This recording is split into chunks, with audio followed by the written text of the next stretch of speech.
Ugly Duckling by Christian Andersen. Once upon a time, on an old farm, a duck family, the mother duck, had been sitting on the clutch new eggs. The eggs hatched and popped out 6 ducklings. But one egg was bigger than the rest. It didn't hatch. The mother duckling couldn't recall laying that sort of egg. How did it get there?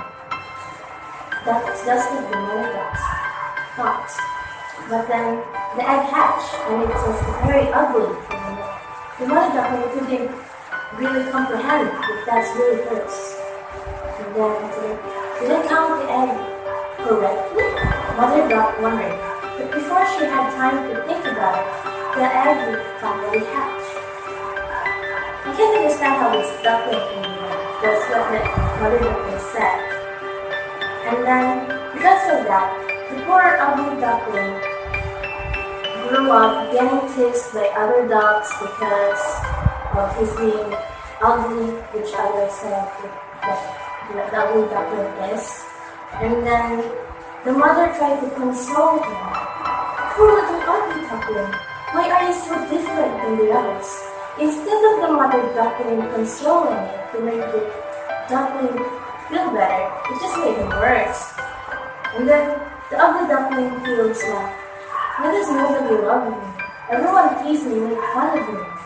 And that happens, the ugly duckling ran away from the pond and it went to go with other birds and ducks in the pond, asking, is there other ducks like me? Great.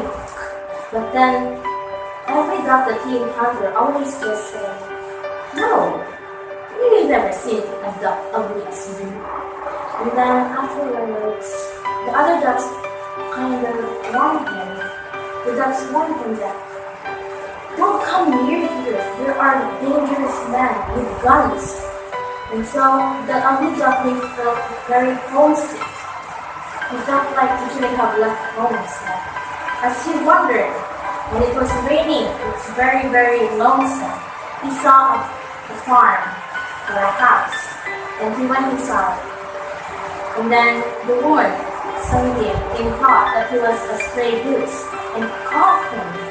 It's like, ooh, I hope this one is a female because it was like an egg. And then, but he doesn't because he's a male. The ugly duckling is a male. And then the hen was like, ha ha ha, you're not going to lay an egg. Our freaking master will go to cook you, you know. And the cat was like saying rude things. It's like, yes, just keep going on so that our master cooked you and I could eat you. So the ugly duckling was very frightened. And the ugly duckling go away and escape at night. And after he escaped at night, he found himself on freaking grass, which is everything he needs there is provided. And then he thought for himself that if I'm not needed, if nobody ever wants me, I'm gonna stay, I'm gonna hide here instead. So he spent his summer or spring in that pond, hiding. And then he saw a flock of other beautiful birds, white feathers and very white. And then he said, wow, they are so marvelous. I wish I could be one of them for just a day. And then the other duckling felt happy even though he was lonely because at least he doesn't get teased anymore until it was winter. Because the water froze. And then as he looked himself in the mirror because of his reflection in the water, he was like, oh my gosh, is this really me? I can hardly recall that this is how I look. I look marvelous. And then the previous ones that he saw was that he just realized that he was one of them. And then the others saw him and go to him and said, oh, so you've been here all along. You're one of us. We're swans. And then he said, oh, it's just a long story. And then afterwards that, he came to the group and then we played him as a family.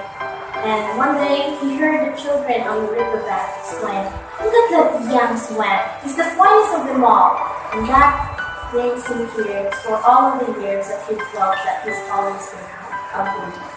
And that's his moral of the story. The moral of the story is just keep enduring.